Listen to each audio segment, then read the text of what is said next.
ನಂಜನಗೂಡು ತಾಲೂಕಿನ ಹುಲ್ಲಹಳ್ಳಿ ಗ್ರಾಮ ದೇವತೆ ಹಬ್ಬದ ಪ್ರಯುಕ್ತ ಶ್ರೀ ಮಹರ್ಷಿ ವಾಲ್ಮೀಕಿ ಕ್ರಿಕೆಟ್ ಕಪ್ ಕ್ರೀಡಾಕೂಟವನ್ನು ಆಯೋಜಿಸಲಾಗಿತ್ತು. ಮಾಜಿ ಶಾಸಕ ಹರ್ಷವರ್ಧನ್, ಬಿಜೆಪಿ ಮುಖಂಡ ಚಿಕ್ಕರಂಗನಾಯಕ ಸೇರಿದಂತೆ ಮತ್ತಿತರ ಗಣ್ಯರು ಬ್ಯಾಟ್ ಮಾಡುವ ಮೂಲಕ ಕ್ರೀಡಾಕೂಟಕ್ಕೆ ಚಾಲನೆ ನೀಡಿದರು.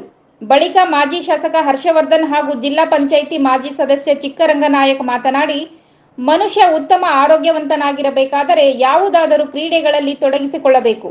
ಇದರಿಂದ ಉತ್ತಮ ಸಮಾಜ ಹಾಗೂ ದೇಶವನ್ನು ಕಟ್ಟಲು ಸಾಧ್ಯ. ಕ್ರೀಡೆಯಲ್ಲಿ ಸೋಲು ಗೆಲುವನ್ನು ಸಮಾನವಾಗಿ ಕಾಣಬೇಕು.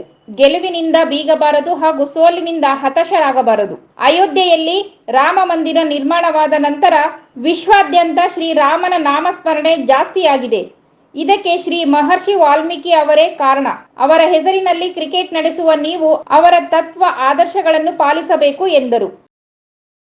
ಒಂದು ಕ್ರೀಡೆ ಅಂತ ಅಂದಮೇಲೆ ಸಾಮಾನ್ಯವಾಗಿ ಏನಾಗುತ್ತೆ, ಈ ವಯಸ್ಸಲ್ಲೆಲ್ಲ ಬೇರೆ ತರ ಚಟುವಟಿಕೆಗಳು ತಾವು ಇಟ್ಕೊಂಡ್ಬರ್ತೀವಿ.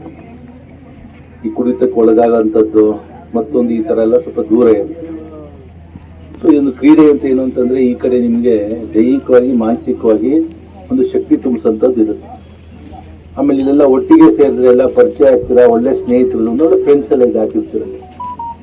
ನಿಜ, ಎಲ್ಲ ಆಡ್ಬೇಕಾದ್ರೆ ಯಾವುದೇ ತರ ಒಂದು ಇದಾಗಿರ್ಬಾರ್ದು, ತಾರತಮ್ಯ ಇರಬಾರ್ದು, ಮೋಸ ಮಾಡಬಾರ್ದಲ್ಲಿ ಪೋಟಿವಾಗಿ ತಗೊಬೇಕು. ಯಾಕಂದ್ರೆ ನಿಮ್ಗೆ ಕ್ರೀಡೆ ಸಿಗದೆ ಈ ಸೋಲು ಗೆಲುವು ನೀವು ಏನ್ ಅನುಭವಿಸ್ತೀರ ಇಲ್ಲಿ, ಅದು ಇಡೀ ಜೀವನದಲ್ಲಿ ಅದು ಒಂಥರ ನಿಮ್ಗೊಂದು ಪಾಠ ತರ ಇರುತ್ತೆ. ಸೋತ್ಬಿಟ್ವಿ ಅಂತ ಕುಗ್ಬಾರ್ದು, ಗೆದ್ಬಿಟ್ವಿ ಅಂತ ಇಗಿರ್ಬಾರ್ದು. ನಿಮ್ಮ ಮನಸ್ಥಿತಿನೂ ಅದೇ ತರ ಇರ್ಬೇಕು. ಯಾಕಂದ್ರೆ ಜೀವನದಲ್ಲೆಲ್ಲ ಸೋಲು ಗೆಲುವು ಸಹಜ. ಅದು ಇವತ್ತೇನು ಇಲ್ಲಿ ಹೆಚ್ಚು ಕಡಿಮೆ ಆಯ್ತು ಮ್ಯಾಚ್ ಅನ್ಕೊಂಡು ನಮ್ಗೆ ಬರ್ಲಿ ಅನ್ನೋ ವಿಕೆಟ್ ಇಟ್ಕೊಂಡು ಕಾಯೋದಲ್ಲ. ಅಲ್ಲಿ ಇನ್ನೊಂದು ಮ್ಯಾಚ್ ಬರಲಿ, ನಾವು ಗೆಲ್ಬೇಕು ಅಂತ ಆ ಒಂದು ಹುಮ್ಮಸ್ಸು, ಉತ್ಸಾಹ ಇರ್ಬೇಕದು.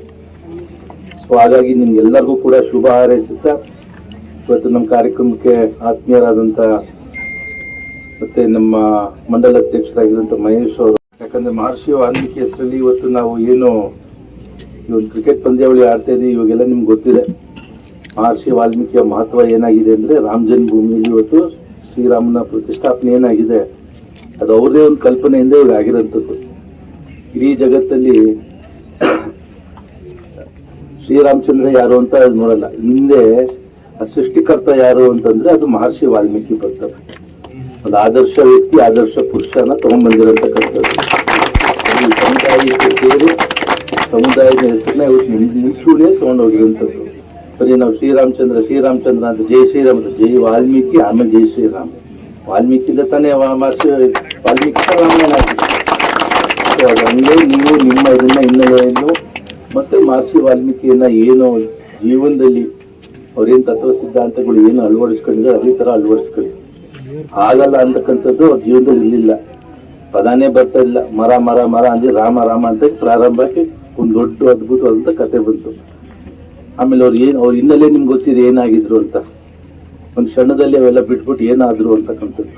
ಹಂಗೆ ನಿಮ್ಗೂ ಕೂಡ ಅಷ್ಟೇ, ನಿಮ್ಮ ವಯಸ್ಸಲ್ಲಿ ಒಂದು ಕ್ಷಣದಲ್ಲಿ ಏನ್ ಬೇಕಾದ್ರೂ ಆಗ್ಬೋದು. ನೀವು ಹಂಗಾಗಬಾರ್ದು ಅಂತಕ್ಕಂಥದ್ದನ್ನ ನೀವು ಮಹರ್ಷಿ ವಾಲ್ಮೀಕಿನ ಒಂದ್ಸತಿ ಸ್ಮರಿಸ್ಕೊಂಡು ಅದೇ ತರ ಜೀವನ ನಡೆಸ್ಕೊಡಿ ಅಂತ ಹೇಳ್ತಾ, ಗೆಲ್ಲಕ್ಕಾಗಲ್ಲ. ಗೆಲುವು ಸೋಲು ಮನುಷ್ಯನ ಸಮಾನವಾಗಿ ಕ್ರೀಡಾಮನಗಳನ್ನು ಸ್ವೀಕರಿಸಿ ಅದನ್ನ ನೀವೆಲ್ಲರೂ ಕೂಡ ಶಾಂತಿ ಚಿತ್ತರಾಗಿ ಗೆಲುವೇ ಬೇಕು ಅಂತ ಚಲಾವಣೆಯಲ್ಲಿ ಭಾಗವಹಿಸಿ. ಆದರೆ ಗೆದ್ರೂ ಸಂತೋಷ ಪಡಿ, ಸೋತರೂ ಸಂತೋಷ ಪಡಿ, ಸೋತಿರೋ ತಗೊಳ್ಳಿ ಕ್ರೀಡೆ ಅನ್ನೋದನ್ನ. ಇವತ್ತಿನ ಪರಿಸ್ಥಿತಿಯಲ್ಲಿ ಕ್ರೀಡೆಗಳು ಯಾವುದಾದ್ರೂ ಒಂದು ಕ್ರೀಡೆ ಮನುಷ್ಯ ಆಡ್ಲೇಬೇಕು. ಯಾಕಂದ್ರೆ ಇಲ್ಲಾಂದ್ರೆ BP, ಶುಗರ್ ಯಾವ ಡಾಕ್ಟರ್ ಹತ್ರ ಹೋಗಿ ವ್ಯಾಯಾಮ ಮಾಡಿರ್ತಾರೆ. ನಿಮ್ಮಂತ ಹುಡುಗರು ಯಾವುದೂ ಬರಲ್ಲ. ಯಾಕಂದ್ರೆ ನೀವು ಯಾವಾಗಲೂ ಕ್ರೀಡೆ ಚಟುವಟಿಕೆಯಲ್ಲಿ ಇರ್ತೀರಿ. ಅದಕ್ಕೆ ಸದೃಢವಾದಂತ ದೇಹ ಇದ್ರೆ ಸದೃಢವಾದ ಸಮಾಜ ಇರುತ್ತೆ, ಆರೋಗ್ಯಕರ ಸಮಾಜ ಇರುತ್ತೆ. ಆರೋಗ್ಯಕರ ಸಮಾಜ ಇದ್ರೆ ಈ ರಾಷ್ಟ್ರನೂ ಕೂಡ ಆರೋಗ್ಯಕರ ಇರುತ್ತೆ ಅಂತ ಹೇಳ್ತಾ, ಇವತ್ತು ಏನು ಮಹರ್ಷಿ ವಾಲ್ಮೀಕಿ ಅವರ ಒಂದು ಹೆಸರು ವಾಲ್ಮೀಕಿ ಕಪ್ ಅಂತ ಇಟ್ಟಿದ್ದೀರಿ. ಅಲ್ಲಿ ವಾಲ್ಮೀಕಿ ಋಷಿಗಳು ಕೂಡ ರಾಮಾಯಣದಲ್ಲಿ ಒಂದು ಸನ್ನಿವೇಶದಲ್ಲಿ ಹೇಳ್ತಾರೆ, ಯುದ್ಧ ನಡಿಬೇಕಾದ್ರೆ ರಾಮನಿಗೂ ಮತ್ತು ನಮ್ಮ ರಾವಣನಿಗೂ ಯುದ್ಧ ನಡಿಬೇಕಾದ್ರೂ ಕೂಡ ರಾವಣ ಒಬ್ಬ ಸಾಧ್ವಿ ಅಂದ್ರೆ ಬ್ರಾಹ್ಮಣ ಕೂಡ ಅವನು ಸಂಜೆವನ್ನು ಮಾಡಬೇಕಾಗುತ್ತೆ. ಹಾಗಾಗಿ ಯುದ್ಧ ನಡಿಬೇಕಾದ್ರೆ ಅವನು ಸಂಜೆಯನ್ನಕ್ಕೆ ಅವಕಾಶ ಕೊಡ್ತಾನೆ ರಾಮ. ಅವ್ನಿಗೆ ಏನ್ ಸಲಕರಣೆಗಳು ಬೇಕು, ಏನ್ ಇರ್ಬೇಕು ಅದಕ್ಕೆ ಅವಕಾಶ ಕೊಟ್ಟು ಆಮೇಲೆ ಯುದ್ಧ ಸ್ಟಾರ್ಟ್ ಮಾಡ್ತಾರೆ. ಅಂದ್ರೆ ಆ ಯುದ್ಧ ರೀತಿ ಒಳ್ಳೆದಿದೆ. ಅದೇ ತರ ನೀವು ಆಟ ಆಡ್ಬೇಕಾದ್ರೆ ಒಳ್ಳೆ ಯಾವುದೇ ತಪ್ಪಿಲ್ದೇನೆ ಒಂದು ಶಾಂತ ಚಿತ್ತ ಇರ್ತೀನಿ. ಆ ತರ ಯಾವುದೇ ವೈರಿಗಳಲ್ಲಿ ಯುದ್ಧ ಮಾಡಬೇಕು ನ್ಯಾಯಯುತವಾಗಿ ಮಾಡಿದ್ರು. ಅಂದ್ರೆ ನ್ಯಾಯಯುತವಾಗಿ ಆಟನ ಮಾಡಿ ಅಂತ ಹೇಳ್ತಾ ನನ್ನ ಮಾತಾಡಕ್ಕೆ ಅವಕಾಶ